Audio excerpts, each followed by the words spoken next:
Selidiki dia.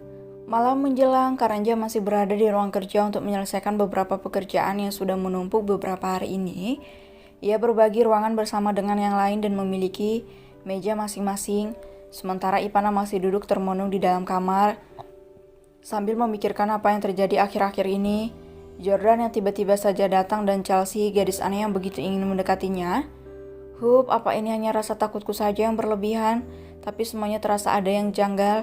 Tidak mungkin ada perempuan seperti itu berani mendekatiku jika ia bukan orang sembarangan. Pasti ada motif lain dari semua tingkahnya. Batin Ipana merasa begitu takut. Yang sehat ya deh, semoga kita bisa cepat bertemu. Tumbuhlah menjadi anak yang cerdas dan hebat seperti bunda. Tetapi kamu harus baik hati, lembut dan penyayang seperti ayah. Ucap Ipana tersenyum sambil mengusap perutnya.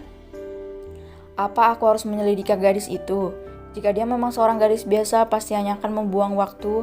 Tapi tidak ada salahnya juga jika aku mencari tahu apa motifnya. Batin Ipana. Ia mengambil ponsel yang sudah terasa dingin karena belum tersentuh sedari tadi, membuka kunci layar dan mencari nomor seseorang yang ia butuhkan. Ceklek. Karanja masuk sambil membawa segala susu ibu hamil untuknya. Ia segera mematikan ponsel dan menyambut kedatangan pria tampan itu sambil tersenyum manis. Minum dulu sayang, ucap Karanja tersenyum dan mengucup kening Ipana dengan lembut. Terima kasih Bi, ucap Ipana menegak habis susu itu. Sama-sama, lagi mikirin apa sayang? Kenapa kamu terlihat khawatir? Tanya Karanja dengan lembut sambil mengucup pipi Ipana. Biasalah Bi, aku hanya begitu khawatir dengan kehadiran orang-orang yang bisa saja mengancam nyawaku dan anak kita, ucap Ipana lirih. Berserah diri saja sayang, aku akan selalu menjagamu dengan begitu ketat. Semoga kita selalu mendapatkan keselamatan dimanapun dan kapanpun, ucap Karanja. Amin, ucap Ipana mulai tersenyum lega mendengar ucapan Karanja yang sudah membuat hatinya merasa tenang. Yuk kita istirahat, ucap Karanja tersenyum penuh arti. Kenapa kamu tersenyum seperti itu? Tanya Ipana menangkap gelagat aneh dari sang suami. Boleh ya, sebentar saja, ucap Karanja dengan wajah berbinar penuh harap.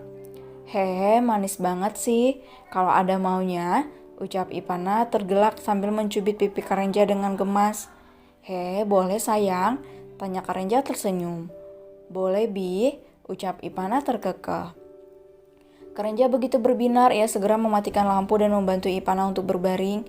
Bunda semakin cantik dan terlihat begitu menggemaskan kalau sedang hamil.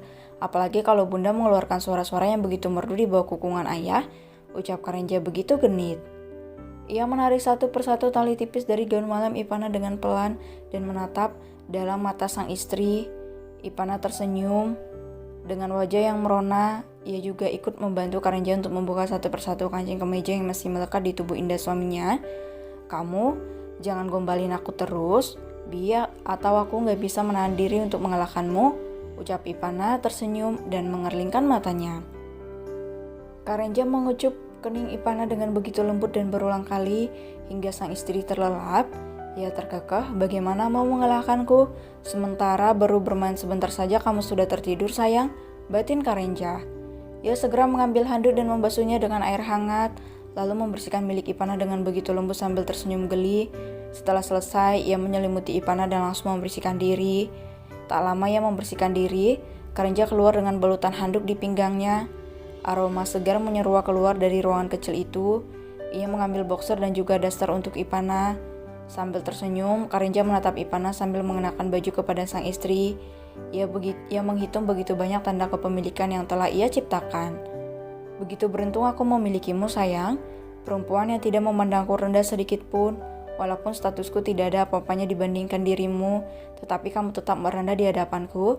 Terima kasih sayang, ucap Karanja dengan mata yang berkaca-kaca. Sama-sama baby, aku juga mencintaimu, ucap Ipana mengigau. Karanja terkekeh, ia segera berbaring dan memeluk Ipana dari belakang dan ikut memejamkan matanya. Hari berganti lagi-lagi Ipana dibuat kesal karena ulah Chelsea yang kembali meresahkan. Ia mengirim begitu banyak bunga, makanan, baju, dan perlengkapan hamil lainnya untuk Ipana. Sambil berlutut di hadapannya, Chelsea memohon agar Ipana mau menerimanya sebagai seorang teman. Aku berjanji tidak akan macam-macam, Nona. Anda bisa membunuh saya langsung kalau saya berbuat macam-macam kepada Anda, ucap Chelsea dengan wajah penuh harap. Ia terdiam, ia memandang gadis jeruk yang tengah berlutut itu. Sepertinya ini bisa menjadi salah satu caraku untuk melihat apa motif dia mendekatiku, batin Ivana. Berapa yang kau butuhkan? Tanya Ivana. Chelsea mendongak, ia menatap Ivana dengan terkejut. Saya tidak ingin uang, Nona. Saya rasa semua barang ini bisa menghidupi saya beberapa bulan lagi, ucapnya. Lalu apa yang kau inginkan? Bentak Ivana. Saya hanya ingin berteman dengan Nona, bisa melihat dan mendengar suara Anda setiap hari, itu saja Nona, ucap Chelsea masih memohon. Baiklah, tapi ada beberapa aturan yang harus kau patuhi, atau saya akan melemparkan kau ke kandang singa, ucap Ivana serius. Baiklah Nona, apa saja aturannya akan saya patuhi, ucap Chelsea berbinar. Pertama, jangan datang ke sini sebelum kau membuat janji dengan asistenku. Kedua, jangan sentuh apapun di rumah ini. Batas kau hanya ruang tamu dan meja makan kalau kau beruntung bisa makan dengan kami. Yang ketiga, jangan bertingkah agresif dan membuatku tidak nyaman. Yang keempat, bla bla bla bla, ucap Ivana mengatakan semua larangannya. Glek, Nona ini menyetujui untuk berteman denganku, tetapi memberikan 1000 aturan untuk dipatuhi. Jika bukan karena aku mencintainya, mana mau aku melakukan semua itu, batin Chelsea meringis kesal. Baik Nona, tapi jangan marah-marah lagi kepada saya, ucap Chelsea memohon. Asal kau tidak membuatku kesal, bangunlah, ucap Ivana berjalan kembali ke kamarnya. Baik Nona, terima kasih banyak, ucap Chelsea berbinar. Namun ia kecewa ketika melihat Ivana pergi begitu saja. Ia berniat hendak mengejar ibu hamil itu, namun Atim terlebih dahulu mencegatnya. Ini catatan semua larangan yang tidak boleh dilanggar dan Anda kerjakan, ucap Atim menyerahkan kertas yang selalu ia bawa untuk mencatat semua perintah dari Ivana. Kau ini aku ingat semua larangan Nona, ucap Chelsea kesal. Sudah, ambil saja kertas itu. Saya yakin jika Anda membutuhkannya suatu saat nanti, ucap Atim datar. Jika ada suatu masa di mana membunuh halal di negara ini, kau orang pertama yang akan saya bunuh, ingat itu, ucap Chelsea kesal. Ia berjalan keluar sambil mendengus sebal meninggalkan kediaman Dirgantara dengan membawa sebuah keberhasilan dan kebanggaan karena bisa dekat dengan Ivana. Sementara ibu hamil itu berdiri di balkon kamar sambil menelpon seseorang. Awasi pergerakan dia, jangan sampai kehadirannya membuat saya berada dalam bahaya, ucapnya tegas. Baik Nona, sahut seseorang dari balik telepon. Kita lihat siapa kau sebenarnya. Jika sampai saya tahu kau adalah seorang mata-mata, habis kau di tanganku, batin Ivana sambil menggertakkan giginya.